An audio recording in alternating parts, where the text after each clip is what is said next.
Fani Nkosi. Molweni tshomi zami. Namhlanje ndizothetha about iMadlanga Commission noFani Nkosi nefarm. Okay, namhlanje kuMadlanga Commission kufike uMr Charleson ongu senior counsel.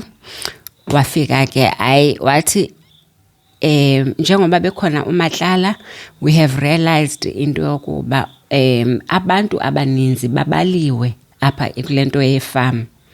Ifarm kaloku kulapho kwakuhlala khona uJotham Msibi abathi ngubaba owayeyi taxi boss, wasweleka ngo-2024. Yes, usweleke ngo-2024 and akasekho ke ngoku. And emngcwabeni wakhe kuthiwa kwakhona Julius Malema, kukhona Fikile Mbalula, kukhona bonke abantu abazi high profile figures.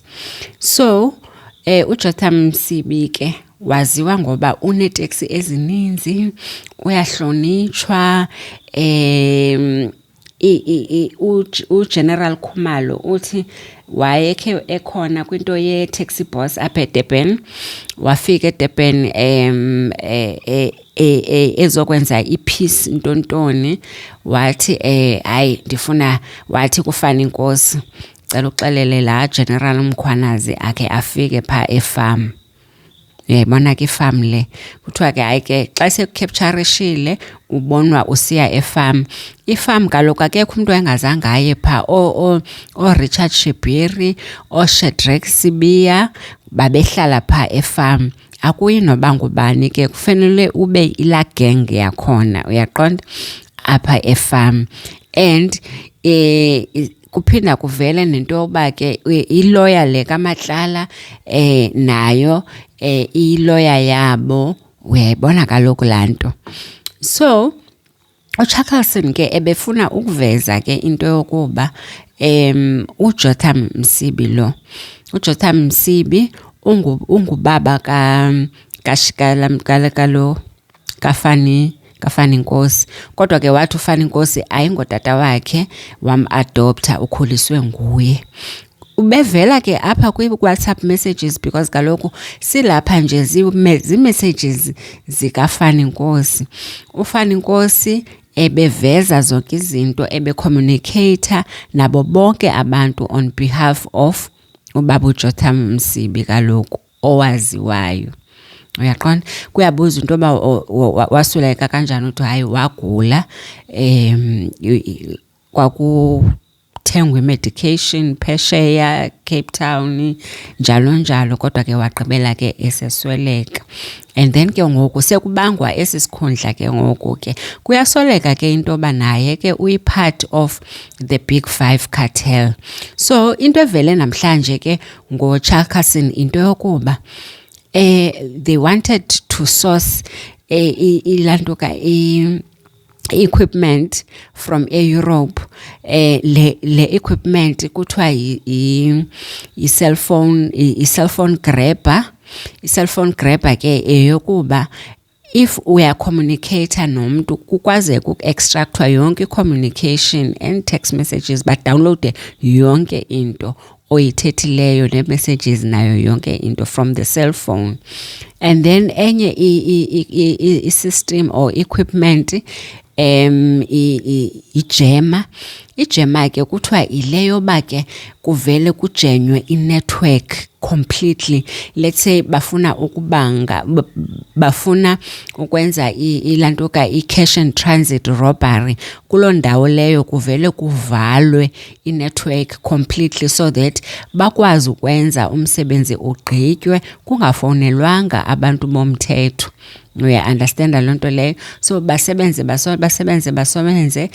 akekho umuntu ozofowuna kaloku ayifowunela u-1011 uzothi uyafowuna ifowuni azisebenzi. Kuthiwa ke loo nto leyo yijema. So uFani Nkosi, uSergeant Nkosi wasebenzisa ke i-company letterhead yakwa-SAPS wa requesta leyo equipment, wagqibe wafaka i-rubber stamp yasemapoliseni, wagqibe wafaka i-signature yakhe and a service number yakhe, i-parcel number yakhe kuleyo document leyo. Uyenzela into yoba ke bazokwazi ukuprovidwa ngale equipment. Uyayibona loo nto into yoba ke ngokufana inkosi wenza le nto on behalf of isipolisa sase-South Africa. No wonder ke bengafuni ukumnika i-bail, because kaloku besingayazi thina le information into yokuba kanti inzulu kangaka into kafana inkosi. Besingazi into yoba inzulu kangaka into yoba kanti sebefuna ngoku this equipment izothathwa, kuthethwa nange-kingdom. Kuyabuzwa ngubani i-kingdom. I-kingdom yaseSwazini ababedila nayo. Kuphinde futhi kudibane nento yedarha kaJotham Swazi Msibi, ube nedarha farm ingakanani idarha farm yakhe. So iyo lento bekuthiwa bekungayi noba ngubani ke phayana. If uyayibona ke lento ebengathi uyenye i-president nje esecaleni, because even kwi-taxi industry bekulawula yena, neebhasi zaka-Putco bebefuna kusebenze bona, uPutco angasebenzi. Niyakhumbula kubulawa abantu, no driver, kuphazanyiswa yonke into kaPutco. Bayabaleka ke into yokuba ngabo ababekhoza yonke leyo lantuka leyo disturbance kwilantuka kwi-fleet yaseJoburg. So bekusavezwa ke asazi kuzophinda abuye ke uShaka-Zulu nephi i-information, kodwa yonke into iqale kukuba uKhet Matlala evele into yokuba uSuleiman Karim ubemazela efarm. Uya understand? Abantu abaninzi uMatlala uthi no, ndibazele efarm, nebeqhela ukufika pha efarm. Uya understand? uMatlala ke yena ke naye wayegade uJotham Msibi lo, ube provide security services ikhampani yakhe iCat VIP, yiyo ebigada ke utata lo uJotham Msibi. So bethunana izinto ezivelayo akakazi uyifumana tu ke ilantuka i-bail ufana inkosi. Kaloku xa ngabe kunje niyakhumbula kaloku into yoba ngulo wahamba waye eLimpopo wayolantuka wayothatha i-exhibit yedarha pretender as if usuka kwilantuka, usuka kwi-senior police ntontoni management.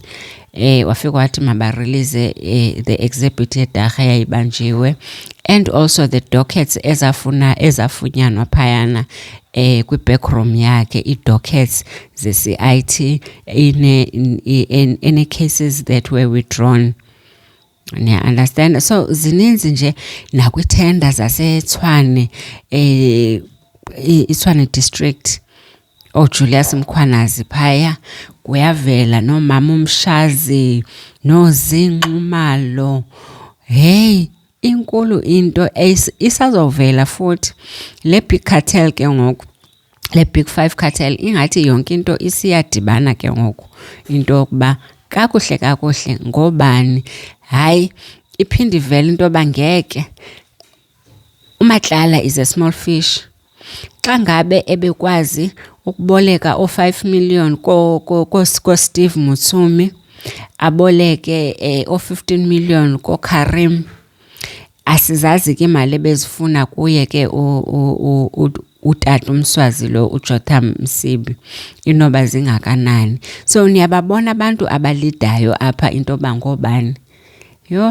If you like the content, please don't forget to subscribe. Thank you so much, my people. Bye.